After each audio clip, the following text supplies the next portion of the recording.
Welcome to another episode of First Past the Post podcast. I'm delighted to stand with my mate Liam once again. Liam, how are you, mate? I'm good, mate. How are you doing? Yeah, all good. Buzzing for today's episode. We're going to be previewing the Breeders' Cup, which has come around again this year. Obviously, before we do that, we're just going to go quickly through our last picks from British Champions Day because obviously it's been a few weeks since we've done an episode, just the two of us, obviously picking out who we think is going to win. So yeah, we'll just quickly go through that from Champions Day, and we'll update everyone on the score between the two of us. And the way our little tipping competition works is that we pick out horses from different races, and whoever comes third gets 1 point, second 2 points. If it wins, you get 3 points, and we always pick out a nap for the weekend. And if the nap wins, that gets 5 points. So we'll just quickly go through who we had from Champions Day. So the two of us had Trushan, both won, 3 points for the two of us. Liam, you had Creative Force, who won as well. Mm-hmm. I had Art Power, nothing there. Snowfall, we both had, came third, so we get a point each. You went with Alcohol Free in the big one. I had Baid, who absolutely smashed it, by the way, didn't he? Yeah, excellent performance. Who won, so I got 3 there. Penultimate race on Champions Day, we both had Mishriff, who was very disappointing. No points there for the two of us. And you picked up a win on the last one, our Dari getting 3 points, and I had Nugget with nothing there. But I do remember saying on the podcast, actually, I was tempted to back our Dari, and I went against it, and look what happened. Yeah. Your nap did not win. My nap came in though for the first time, so that put me up, and I am catching you up now because the total score now between the two of us is Liam with 40 and myself, I'm on 37. It's So hotting up, isn't it, mate? I'm It's getting catching you tight. up. I'm catching you up. So yeah, we'll obviously, our picks for this week's episode will be Breeders' Cup Friday and Saturday's races. We've picked out, I think, is it 14 races? Yeah, across both of the days. I think we've got more on the Saturday than we do on the Friday. Yeah, because we've picked out, obviously, like what you'd say are probably the best races on the day for the 2 days. But firstly, before we just jump into what we say it's going to be a Breeders' Cup special, just going to touch on the news today that Benbatl has been retired and is going to be taking up stallion duties over in Japan. What do you think about that, mate? I mean, what a horse he's been, hasn't he? I mean, yeah, sad to see him retired. Yeah, mate, excellent horses. Had a great career, especially abroad as well. Won some big races abroad, including like Dubai and stuff. But I can't say I'm shocked at the decision. He's getting on a bit now, but yeah, excellent career. Like I said, and yeah, happy retirement to him. Yeah, I mean, like you say there, I mean, he was sort of, he was a globetrotter when he went around the world. Like you say, he won Group 1s over in Dubai, Germany, Australia. Earned nearly 6 million in prize money in his career as well. And obviously, in September he won the Joel Stakes at Newmarket for the second time. And obviously, he said he's getting on a bit, of course. And his last run obviously came on Champions Day, didn't it? When he was ninth to Baid. But I mean, he went off at a big price that day, and I don't think he could compete with the horses at the top end of the market on that day. But no, honestly, what a horse he's been, and yeah, happy retirement to him. And also, when we got jockey Gemma Tutty on, when we asked her the question of what horse from the present would you love to ride, she said Benbatl, didn't she? Yeah, she did. Yeah. Which obviously, she bigged him up and said, just very, very exciting horse, which he still is. But yeah, all the best to him, and hopefully, does well over in Japan with his stallion duty. So yeah, what a horse he's been. Looking forward to seeing some of his offspring on the racecourse. Exactly that, mate. So best of luck. And obviously, another horse coming back after a break, Goshen, will be returning on Saturday at Wincanton. And we'll just talk about him briefly because this horse divides a lot of opinions, and Yeah, I mean, you can say what you think about him, but you definitely know my thoughts on him, don't you? yeah. I mean, I had a bet on him that day at Cheltenham as well, and he let me Yeah, down. But yeah, there's just something about the horse that I love, mate. He's just like a lovable rogue, honestly. Yeah, I'd love to see him win. I'd love to see him bounce back to what he was meant to be, and yeah, I'd love to see him do it on Saturday, and I think he's got a decent chance, which I'll touch on a bit later. yeah. I mean, obviously, I'll never get over that Cheltenham experience when he, Hmm. everyone knows he was about to win by about probably would have been 15 lengths or more, and then obviously falls at the last. But I mean, Hmm. you've seen his last few runs previously, sort of, prior to him running again for Saturday, but he did not look right, and he couldn't like jump properly at all. He couldn't even run straight. Actually, I remember. I think it was it his last race? Um, Yeah. No, I no, think he no, that his last was in Ireland, I believe. But yeah, the one before that yeah, and at Cheltenham. he just looked so poor, and I thought this horse obviously been spoke up about a lot, and it's obviously shown glimpses like you said when he won at Wincanton as well, wasn't it? Yeah, Um, very good performance that was as well. By the way, 22 lengths. yeah, and I mean, that's why probably people are going to be thinking he can do the same or win again at that course on Saturday. But to be honest, my verdict on him, he's not for me, mate. He's not for me. I don't, I'm not a big fan of Goshen, to be honest. But if he wins on Saturday and wins well, I might be slightly tempted to change my opinion on him, ever so slightly, though. Hmm. I'm in the Goshen camp, mate. Up the Goshen. Yeah, so if anyone listening, let us know what you think about Goshen. Obviously, like I say, divides a lot of opinions. But no, I mean, obviously, wish him luck for Saturday and see if he can do it. But obviously, he's got to beat a few rivals in that race. Obviously, Sal Hmm. Royale, who I think will probably beat him on the day. But you'd think it would probably be between the two, wouldn't you? Yeah, definitely, mate. Um, so yeah, I mean, should we get straight into it then? Breeders' Cup, Friday, Saturday races. Preview them, and obviously pick out who we think's gonna take all the winning. Shall we get into it then, mate? Yeah, mate, I'm up for that. Do you want to go first or shall I? Um, yeah, go on, mate. You can go first. So obviously it's the starting off Friday's racing tomorrow. The 10 to 10. Yeah, 9:50. I've gone with Twilight Gleaming. Taking on the favourite here with Twilight Gleaming, who's more experienced of the two on the turf. Came second in a Group 2 at Ascot. Since gone on to win a listed race in France on her latest outing, where the ground probably wasn't on her side, but she still got the job done that day. And I think there could be plenty of improvement to come from her. Yeah, yeah. I mean, I was tempted. You look at the Wesley Ward's two runners as well. Obviously, you've gone for that, and I've Hmm. opted to go for the other one who's currently favourite at the moment, which is Averley Jane. Obviously unbeaten in 4 starts. Obviously rises in grade, and I think I think she can take it in her stride. To be fair, rising up.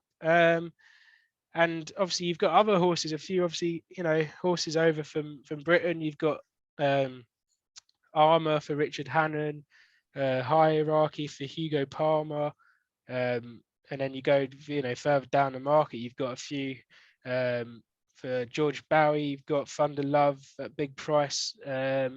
So yeah, I've gone for I've gone for Averley Jane, the favourite. So we both gone for Wesley Ward's runners, and hopefully mine comes out on top, mate. But I think she sets a standard, to be honest. I really think she does, and like I say, I think 4-timer can make it a fifth, rising up in grade. I don't think it's a problem. Hmm. I've gone for in the next one, 10:30. I've gone for Echo Zulu, the favourite, up in trip, but looked seriously impressive on her last two outings. which were both Grade 1 wins.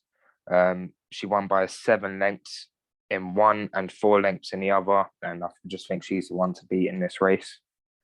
Yeah, no, I agree. I've gone for her as well. Won 3 times from 5 furlongs to a mile. One on her latest outing. Again, another one who's unbeaten, and this time 3 starts. 2 of them at Grade 1 level.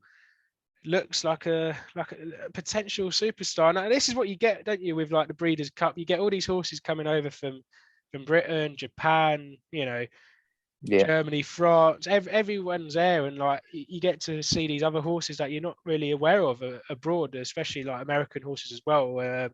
And yeah, I think looking at her, I think she does look a very, very exciting horse. So I've gone Yeah, for I agree with that. Echo Zulu as well, mate. Yeah. In the 10 past 11, I've gone for Koala Princess. She's another horse who's up in trip, but was impressive when winning by more than 8 lengths on debut. Won again last time out at Kentucky Downs on good ground to maintain her unbeaten record. She'll be there or thereabouts if she stays the trip. Yeah, I mean, surprising because obviously you look at the market and yours is, well, it's probably wrong to say favourite because the market opens up at 7 to 1 at the moment. I did have a look earlier. I think there was one priced at 6s. I'm not too sure, but yeah, there's a few of them. I think there's one at 6 to 1, then there's about 3 or 4 at 7s. It looks open, doesn't it? Yeah, definitely. Yeah, I've gone for Hello You. Successful at 6 furlongs and 7 on good to firm ground, and on the all weather, which is quite, that's quite impressive. A winner at 7 to 1 in the Group 2 Rockville Stakes at Newmarket over 7 furlongs on her latest outing, September, who she actually beat Cache, who's obviously running in this race as well. I mean, it's, in a way, it's sort of surprising that she actually won the Rockville Stakes at Newmarket, but it shows she's heading in the right direction. And John Velasquez on board, obviously a very astute jockey who rides a lot in America. Looks a very interesting one. I think in an open sort of race, I've opted to go for Hello You. Yeah, like you said, very open race. Very open. Very good one to watch. Probably one I wouldn't really tend to have a bet on, really. But be interesting to see how it pans out. In the next race, it's 11:50. I've gone for Jack Christopher. He's an unbeaten Grade 1 winner. Excellent performance last time out at Belmont, where he seemed to still have plenty in hand that day. He can progress on from that, and he'll be tough to beat. Yeah, I've gone for the same. Jack Christopher, Chad Brown's horse. Again, all these ones look very exciting prospects, don't they? And like you say, obviously that undefeated again after 2 starts, obviously winning that Grade 1 at Belmont last month. And like you say, I think the thing that seemed to impress was that he had a bit in hand, didn't he?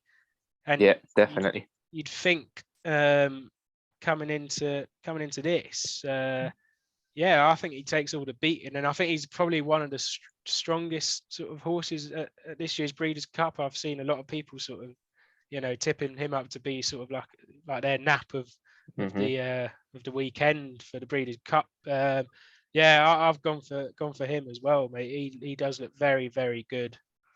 One thing I would say as well, that the amount of short price favourites who look a very good bet, like I'd be seriously tempted to chuck a load of them in and have a few quid on them. Yeah. In like a multiple, do you know what I mean? Like a lucky 31 or. But yeah, moving on to the next race, 12:30. I've gone for the Barwi Legend. He has great pedigree, obviously being by the Barwi, second to Native Trail in a Dewhurst at Newmarket on good ground last time out. He's drawn the widest of them all, though, in gate 14, which is far from ideal. But his juvenile form is excellent, and can't rule him out, to be honest. Yeah, looks top horse for Hugo Palmer. I mean, I've to be honest, mate, I've been before we recorded here, I've been sat here sort of trying to debate whether to pick Modern Games or Al Bahar, both for Charlie Appleby. I fully believe one of those is going to win. But I have opted to go for Modern Games. I can't, you know me, I can't turn down Buick and Appleby when I see them on a Yeah. favourite. Yeah. But I mean, he can't be underestimated, and sort of, you know, people might say there's a few doubts over the longer trip, but I think he'll find improvement. Won 3 times at 7 furlongs, good to firm and good ground. Winner in the Group 3 Tattersall Stake at Newmarket on his latest outing in September. You know, and he won that fairly cozily. And like I say, that I think will be taken into this race, and he'll find the improvement over a longer trip. And I think Modern Games will take this for Appleby and Buick. Moving on to Saturday now, right? Yeah. So like I say, they're all the Friday races we've touched on. We think they're the best for the day, and Saturday we'll be doing the same now. So I'm going to start with the 7:05 on Saturday, and I've gone for Gamine. She's bidding to retain her crown here after winning this race last year. Won all four of her starts this season, including 2 Grade 1s, and she's just one of them horses I just can't see getting beat here, to be honest. I mean, she's very, very short in the market, and you'd have to fancy her to win here. Yeah, again, another very short price, even shorter price favourite, currently 4 to 6, and has won over 6 furlongs to a mile. Quite versatile when it comes to that aspect of the trips. And to be honest, mate, what you've said there, I can't really go against, because I've obviously gone for Gamin as well. And she'll be very hard to beat if she attempts to win this race now for a second year in a row, which would be very impressive as well. And you know, she's got an official rating of 115. You know, you can't. I don't think you could look back against that, really. I mean, obviously agreed. You've got the other ones in that race. There's not many, but you'd say the one that Lewis Saiz is on, Bella Sophia. She's won from 6 furlongs to 7 furlongs. Again, won on her latest outing when she was a short price favourite, actually, in the Grade 2 at Belmont Park. And that was her 4th victory from 5 starts. And she's another exciting prospect that looks a leading contender, you could say, in this. But no, I think, Gamin, I think will take this, definitely. Yeah. Next race, 7:40. I've gone for Golden Powell. He was the Breeders' Cup Juvenile Turf Sprint winner last year, bidding to win the Turf Sprint here. Won 4 times at 5 furlongs on good ground, and if he runs to his best, then he'll go close. I mean, I know he came over to England and ran at York, and it wasn't his best performance, but I thought he ran very keenly and just ran out of juice.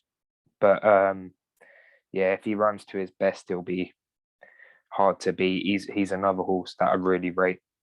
Yeah, I mean, Wesley Ward's Golden Power, you've heard a lot of very exciting things, haven't you, about this horse?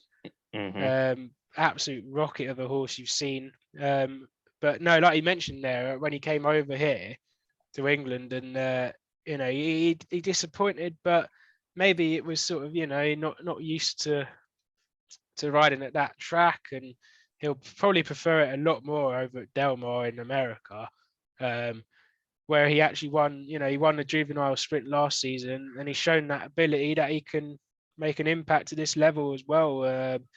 And I think this is where we'll see Golden Powell claim another victory, I think, and I would be surprised if he doesn't win it. Few other good horses in the race as well. Emiratiana, who came ahead of him at York. A Case of You won out in France on Arc Day, and obviously Glass Slippers as well. So there's a few decent oppositions in there, but no, I've gone for Golden Power as well, mate. I'm with you there, mate. The next race, 19 past 8. That's another short price favourite, isn't it? I've gone for the short price again. Life is good. Just can't see past it. only been beaten once in his career, and that was by a neck to Jackie's Warrior, who's a proven Grade 1 Yeah. performer and favourite for the Breeders' Cup Sprint. Many people's banker of the weekend, Jackie's Warrior. He went on to win a Grade 2 comfortably last time and has the strongest form in this race. Yeah, got to agree with that. Again, another short price at the moment, 8 to 11. And what you said earlier, I would be tempted to put all these in a little bet, you know. Yeah, definitely. Because you never know, and if you know they're such short prices, you'd think, and they all look very, very good, don't they? Yeah, I looks the one to agree with beat. that. Looks the one to beat for sure. Definitely, mate. Moving on to the next race, 1 minute to 9. Weird race time that. I've gone for Rougier. Won the Group 1 Prix de l'Opera last time out on Arc Day. Ground would be a little bit of a concern for me. I think she'll want a bit of rain in the ground, but I'm willing to take a chance on her. Obviously, after a career best performance last time out. So, yeah, I've gone for Rougier, but I do want Love to win. Yeah, I think Love. I've gone for Love. I'd love it. That's a bit of a pun there, isn't it? I would absolutely love her to win. I mean, you know, she's been a bit inconsistent, but I'm hoping she's had this break off and like she'll come back ready to go and be up for it. I really do. I think she is the strongest one there. I really do think she'll come over and take this. You know, I really believe it, and I hope she does it. I really hope she does it. Yeah, I'd love to see her get back to her best. I mean, massive fan of her. So hopefully she can do it. Moving on to the next race, the 9:38, I've gone for Jackie's Warrior. He's a 3-time Grade 1 winner whose last 3 wins have come between 6 furlong and 7 furlongs. He's certainly worthy favourite and he's drawn well in stall 2. I think he'll take all the beating. Yeah,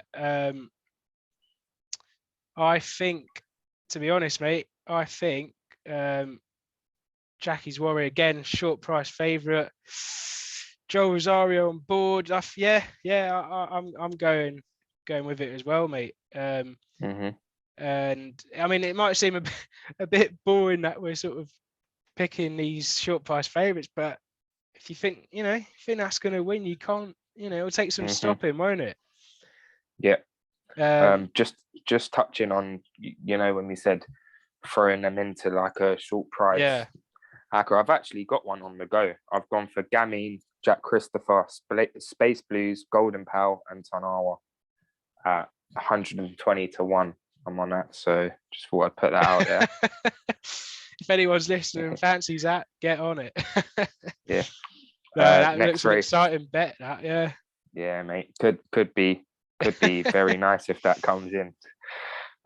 Next race, 10:20, gone for Space Blues. Won 10 races from 6 furlongs to a mile, including 3 wins this season. Followed up his Group 2 win in the City of York Stakes with an impressive win in the Group 1 Prix de la Forêt at Paris Longchamp this month. Step up to 1 mile should suit him as well. So, yeah, I've gone for Space Blues. Yeah, again, what a horse for Godolphin. And then, I mean, obviously you've got a few of the European trained runners in this, haven't you? Space Blues, Mother Earth, Master of the Seas, for Appleby as well. Pearls Galore, Real Appeal, and Queen Supreme, who are currently like reserves in case they come in. But yeah, mate, I can't look past Space Blues as well. Very, very impressive. And I think another thing to mention with him is like he's very well drawn, I think, in definitely 3. One to beat with the step up to a mile expected to suit. And obviously that Group 1 at Paris Longchamp was very impressive over heavy ground as well. Won 3 times this season. It looks a very, very strong outfit for the Godolphin, Appleby and Buick team. Yeah, I did actually see an interview with Charlie Appleby the other day, and he said he doesn't think the ground will be a problem as well. So, yeah, that sort of swayed me because arguably would like it a bit softer or with a bit of juice in the ground. But yeah, he said he doesn't think it'll be a problem at all. Yeah, and just before we move on to the next one, obviously you've got, like I say, Mother Earth, Master of the Seas. I mean, how do you think Mother Earth will do? I mean, I think, she's won 3 times from 6 furlongs to a mile on good to firm ground, and obviously finished 3.5 lengths behind Baid, latest out in Group 1 on Champions Day at Ascot. Has won at Deauville and Newmarket this season, and sort of, is always sort of expected to run a solid race. So, I mean, would you say she's not out of it at all? Not out of it, but since she's won the 1,000 guineas, I think she's been very inconsistent. Definitely, yeah. Certainly not one I'd be wanting to put my money on, to be honest. But I mean, I suppose she's got a live chance, especially at 7-1, maybe a bit of value there. But if I was going elsewhere, I'd probably have a go on Master of the Seas, the other Godolphin horse in there, to be honest. Yeah, no, yeah, I agree. Mm-hmm. Shall we move on to the next race? Yeah. I've at the 11 o'clock. Sorry, I've got Malafat. Don't know. I probably butchered that pronunciation. 3-time Grade 1 winner this season, which includes winning the Kentucky Oaks. Gets £3 off of the favourite, so should give her a run for her money. To be honest, I've gone with Malafat 5-1 as well. Yeah, again, I was debating between yours and the current favourite, and I've gone for the favourite, Latruska. Bidding for a 6-timer. Yeah. Irad Ortiz Jr. on board, like you say, and has won a lot of races. Won 11 races, and won on her latest outing when 2-5 favourite in the Grade 1 Judd on Spinster Stakes at Keeneland over 1 mile and 1 furlong last month. Won that very sort of cozily as well. And there hasn't really been a thing that could sort of threaten her in races this season. But there's no reason why she can't sort of go for that, like you say, the 6-timer in this. And if she was to do so, it'd be very, very impressive for that. Yeah, some 6-timer going that. Yeah, for that to come at the at this Cup over at Breeders' Cup. I mean, for this race, sorry, at the Breeders' Cup, I think Latruska looks like another exciting short price favourite here, I must say. Looks another strong race as well. Yeah, be good to watch that. Looking forward to watching that. Moving on to the next one, which I is think we all know 1140, the big one. Yeah. Yeah, I think we all know who I'm going for here. Tarnal here for me.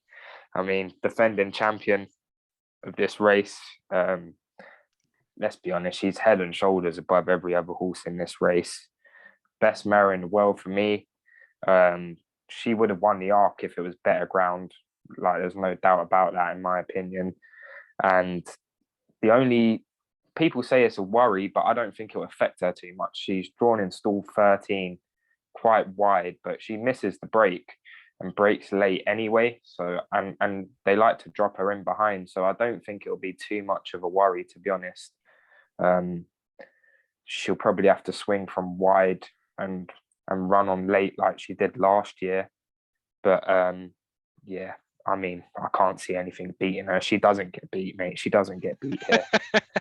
I bet you're buzzing to see her again after the unfortunately, mate. After that potentially her last outing as well. So yeah, I mean, obviously, everyone listening probably knows, what happened in the Arc. It was gutting because I really thought she was coming up to win that. But like you say, she's defending her crown and should go well despite the draw. I mean, like you say, you make a good point there about, she breaks sort of. It doesn't matter about the break because she drops it, and then like that, what you said was what we witnessed during the Arc, wasn't it? She, was behind and just weaved her way through, and you think something similar might come of this as well. I think that's the tactics they would want to employ anyway. So the draw out wide, I don't think will be too much of a worry for them. Yeah, to be honest. Yeah, but no, I've gone. Yeah, I've gone for Tarnaro as well. Can't back against, and it would be class to see her win this again. And like you say, it could well be her last race, or she might go over to Hong Kong. Is that correct? I think. Yep. I'd love to see her over there. I think it depends on the ground over there, to be honest, if she's going to go or not. But either way, I mean, I love her, mate. One of my favourite horses of all time, and I think she's she's your given me some favourite of good all memory. time. She's your favourite. She's certainly up there, mate. Certainly up there. But yeah, she's given me some good memories watching racing, and yeah, mate. Hopefully, she does the business. If she was to win, I wouldn't mind seeing them retire her there and then and going out as a champion. Do you know what I mean? Rather Yeah, than send her yeah. over to Hong Kong. But yeah, mate. I mean, top horse, and hopefully 100%. she does the business. Yeah, no, I can't disagree with that at all. She is brilliant. Yeah, so that takes us on to the last race, doesn't it? That we're previewing for the Breeders' Cup. Yeah, I've gone. That's the 40 past 12, so 20 to 1 our time. I've gone for Essential Quality. He was fourth in the Kentucky Derby, but is unbeaten since, including 2 Grade 1 wins. Gets £4 off the favourite, who's unproven over the distance as well, by the way. And I think this could make all the difference, to be honest. Essential Quality for you, yeah. I've gone for Medina Spirit. John Velasquez. Kentucky Derby winner. Exactly that, Kentucky Derby winner.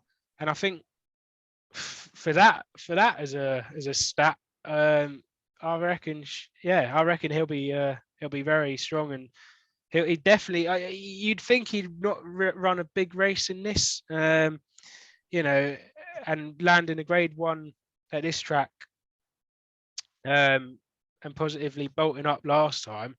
It shows he's got a lot left and to give again, and in such a race, I think he'll prove to do so. And Medina Spirit, I reckon, wins the last race of what will be.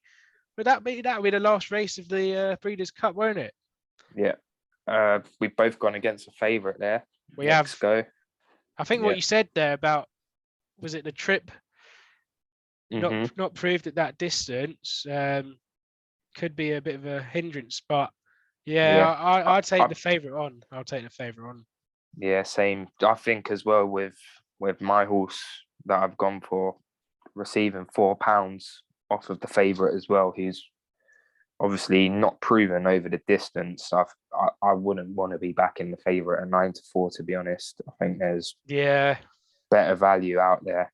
I mean, my horse as well, Medina Spirit, is taking a couple pounds off as well, the favourite. So could be a factor, mate. Could be a factor. Yeah. I mean, is there anything else in that race that you reckon could have a bit of an influence? I mean, you've got Hot Rod Charlie, who's won 4 times, won his last outing when strong favourite in a Grade 1 at Philadelphia Park in September. Behind Medina Spirit and Derby and Essential Quality in the Belmont Stakes, but landed a Grade 1 of his own last time out. So again, strong opposition. You could make a case for him, definitely. I think you look at the 3 behind the favourite there, your pick, my pick, and that one. It could be one of them who takes it, I think. You've also got Art Collector as well at 8 to 1, who's bidding for a 4-timer as well. So I don't think you can rule that out. A horse who knows how to win. Yeah. No, I agree. So there we go. We've previewed the Friday and Saturday races, tipping up who we think's going to win. And what are we going on to now? Our naps for the weekend as well? Yep. I've got my nap already. I've gone for, you're going to call me mad, but I've gone for Goshen. Oh, no. In the 3:35 at Wincanton. Yeah, I've gone with Goshen as my nap. I mean, the horse is an absolute nutter, isn't he? But Gary Moore's yards on fire at the moment. They are, to be fair. 44% strike rate. over the last 14 days with his son Jamie Moore taking the ride, who has a 50% strike rate over the last 14 days. He's got course and distance form at Wincanton, where he won last year, and he was exceptional that day, won by 22 lengths. I just think, I mean, how many times have we said it? If he gets back to his best, if he does get back to his best, he can go very, very close. And I mean, obviously, he got So Royal with another top horse, but I'm taking it on, mate. I'm going with Goshen. I've got faith in him.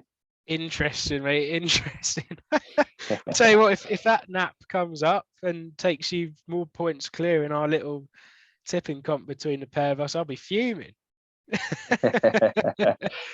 Yeah, my nap, I've gone over to Chelmsford for Saturday. The first race at Chelmsford, the 255. I've gone for the favourite for John and Fady Gosden. Kennett, Martin Harley takes the ride. Promising individual. Third of a 10-runner race, minor event at Leicester 25 days ago. Likely to improve a lot on handicap debut and looks the one to beat. And I think with a Gosden sort of fairly a bit of a newcomer, some of them bolt up on debut, some of them impress, some of them, don't win. But then it takes a few races for them to sort of come into their own a bit. And I think with Kennett finishing 9th, 6th, and then 3rd, and then like I say, coming in for a handicap debut, I really do think he's the one to beat here, and obviously for a leading yard, of course. And I think he's shaped encouragingly in the last 3 runs, like I say, and I think he's the one to beat. So my nap comes from the 255 at Chelmsford. Kennett for Martin Harley and John and Fady Gosden. Decent, mate. Best of luck. Best of luck. Hopefully Goshen doesn't do what he did last time at Wincanton. So yeah, I mean, that's it. That's about it, I think.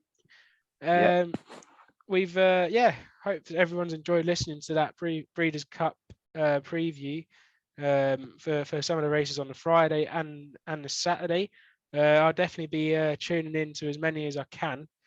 Can't wait to watch it. And yeah, I mean, anything to add, mate? Anything to add? Just if you haven't caught it already, go and listen back or watch our interview with Marco Gianni as a top interview on our YouTube channel and Spotify. Really enjoyed that. We've got another episode coming up soon with Hector Crouch, so keep your eyes peeled for that, and obviously give us a like and subscribe if you enjoy the content. It'll be very much appreciated. Yeah, and like you say there on YouTube, if you want to watch us on YouTube, First Past the Post podcast, and subscribing and liking would definitely help us out, and we'd appreciate that a lot. And if you want to follow us on Twitter, we're at FPTP Podcast. And if you want to follow us, give us a follow on Instagram as well. We're First Past the Post Pod on there. So appreciate everyone listening so far. And I think our next episode it'll probably be the one with Hector Crouch in a couple of weeks' time, which I can't wait again for. Another jockey we're getting on, so that should be another cracking episode, and I'll look forward to that. Yeah, mate, looking forward to it. Buzzing. So yeah, that's it. Thanks again for listening. I hope everyone has a good time enjoying the Breeders' Cup, and good luck with all your bets, and should be a cracking weekend ahead. Yeah. Cheers. Thank you very much, everyone. See you soon.